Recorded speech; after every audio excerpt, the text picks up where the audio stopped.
إلا مواقفه فإنه في سن لا يسمح له ببقاء ودوام رعونة الشباب، فإن لم يفعل فأملنا في غيره من عقلاء أهل الكتاب عظيم أن يسارعوا بالأخذ على يديه قبل أن يهدم المعبد على رأسه ورؤوس المفتونين بهم. مشاهدينا، عن هذا البيان طبعا اللي عاوز يتابعه تفصيلا يستطيع ان يتابعه من خلال المواقع، من خلال الصحف التي نشرته. يعني هنتحفظ على بعض الكلام المكتوب فيه، خصوصا ان هناك طبعا بعض الجهات تقول ان جبهه علماء الازهر ليست جمعيه يعني شرعيه حتى تتحدث باسم الازهر، ولكن الموضوع يعني شديد، وبدات الامور تبقى فيها شيء من الشده في العرض والطرح. احنا هدفنا في هذه الحلقة ان احنا نعقب ماذا كتب في الصحف عن هذا الموضوع، ونستمع في الحوار الاستاذ محمد. استاذ محمد، لعلك تابعت هذا البيان ورأيك فيه ايه بشكل عام؟ طيب، بسم الله الرحمن الرحيم، والصلاة والسلام على أشرف خلق الله سيدنا محمد خاتم الأنبياء والرسل المرسلين. أولا أنا حزين جدا طبعا إن الشيخ محمد الزغبي مش معانا النهارده، وأسأل الله سبحانه وتعالى أن يشفيه ويعافيه. عندنا امل إن شاء الله يدخل معنا ان يا شاء الله. رب إن شاء الله تعالى. طبعا أنا تابعت كأي متابع للبيان اللي عملته جامعة علماء الأزهر، بس حاجة الناس ممكن تكون يعني ما خدتش بالها، إن البيان هو عبارة عن اقتباسات من الصحف ومن الكتب.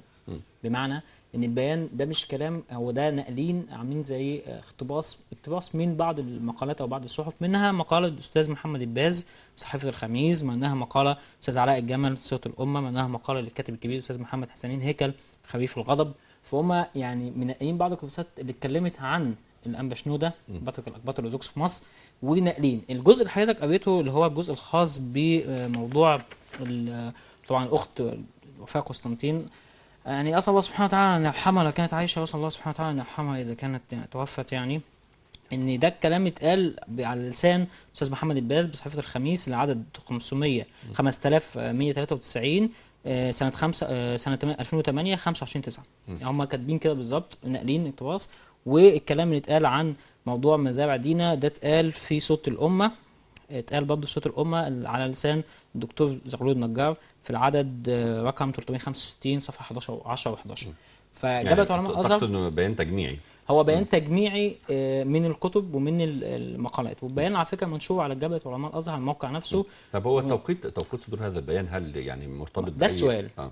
يعني هو هل السؤال ليه اللي صدر البيان دلوقتي؟ يعني ايه اللي شافته جامعه علماء الازهر؟ جابت حاجات من ايام السادات، يعني رئيس الراحل الامن والسادات، من كتب الاستاذ محمد حسين هيكل في خفيف الغضب، وجابت حاجات من ايام 2008، وجابت حاجات من 2009. ايه سبب صدور البيان دلوقتي؟ هل الموضوع الاخير، الاحداث الاخيره اللي حصلت بين الكنيسه وبين الدوله او بين مجلس الدوله في الموضوع بتاع الزواج الثاني والموضوع بتاع قضيه، هل ده اللي خلى الناس يعني موضوع في قسطنطين الدكتور زغلول النجار اشار اليه حوالي من سنه، واعلن في مقدمه لكتاب لي ان هذا الكتاب اهداء الى شهيده العصر السيده وفاء قسطنطين. وانا لما تحدثت مع الدكتور في زغلول النجار قلت له يا دكتور، يعني المعلومه بتاع وفاء قسطنطين اكدها لي، وده اللي نشرته العربيه، وده اللي حتى اللي حصل فيه بلبله، لان ساعتها كان الانبا شنوده في رحله علاج خارجيه.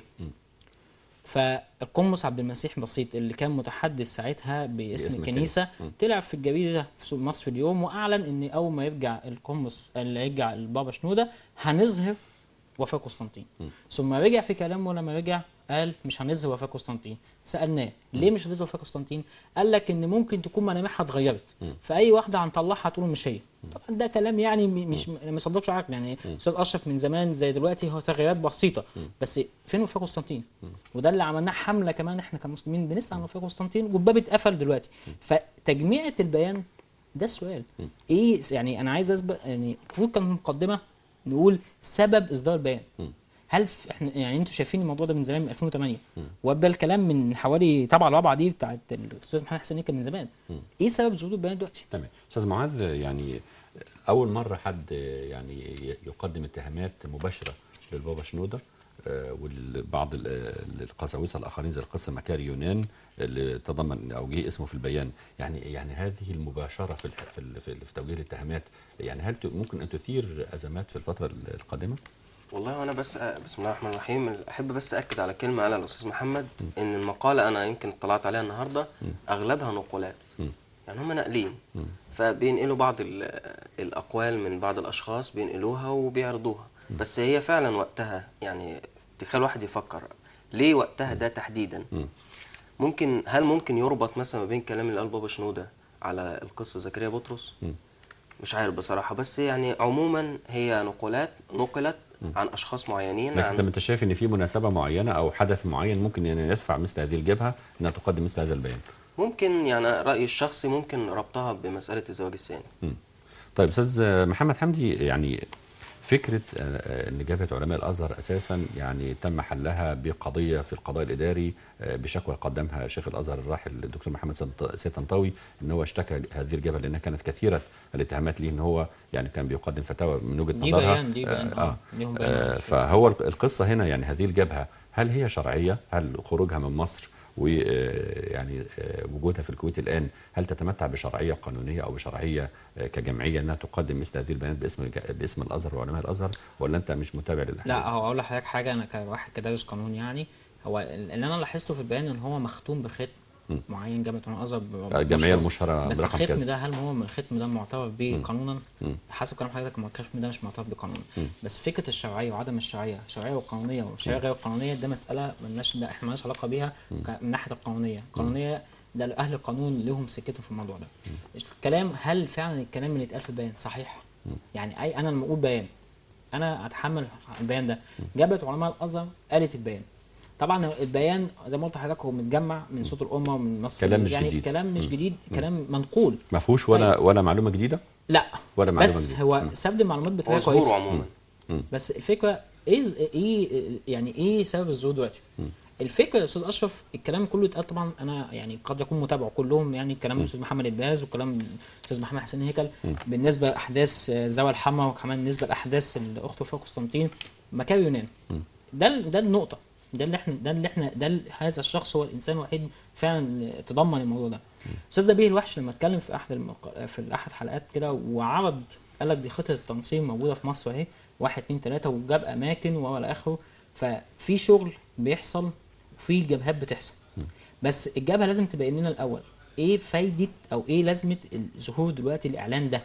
هل في حاجه حصلت عشان تطلعوا، ولا هل في، ولا اصل بص يا شوف، احنا لما نيجي نتكلم مثلا عن زكريا بطرس كان بيتكلم كتير، بس ما كانش فيه حاجه لينا احنا منظمه نطلع نتكلم فيها لحد ما الحمد لله ربنا وفق قناه الخارجيه وبنك قضاء اصدار احنا نتكلم. بس احنا عارفين الخطر. فهل في حاجه، في حدث معين حصل عشان يطلع جبهه علماء الازهر تتكلم في الموضوع ده؟ في حاجه معينه حصلت وفي تحرك حصل، خصوصا ان جبهه علماء الازهر بيقول حضرتك في الكويت او يعني مقرها دلوقتي مش في مصر. مقرها في الكويت. فالمتابع للاخبار هو بياخد اخبار يا اما عن طريق الانترنت يا اما عن طريق الاخبار اللي توصل له، مش مواقع ملموس، يعني مش مواقع ملموس الا بتنقلات الاخبار اتصل بيه حد قال له كده. الفكره بقى، كل البيان اللي اتقال ده كلام صحيح؟ كلام صحيح. في بعض الحاجات في كلام صحيح، وفي بعض الحاجات مكتوبه يعني منقوله صحفيا صحيحه، منهم مكاوي يونان.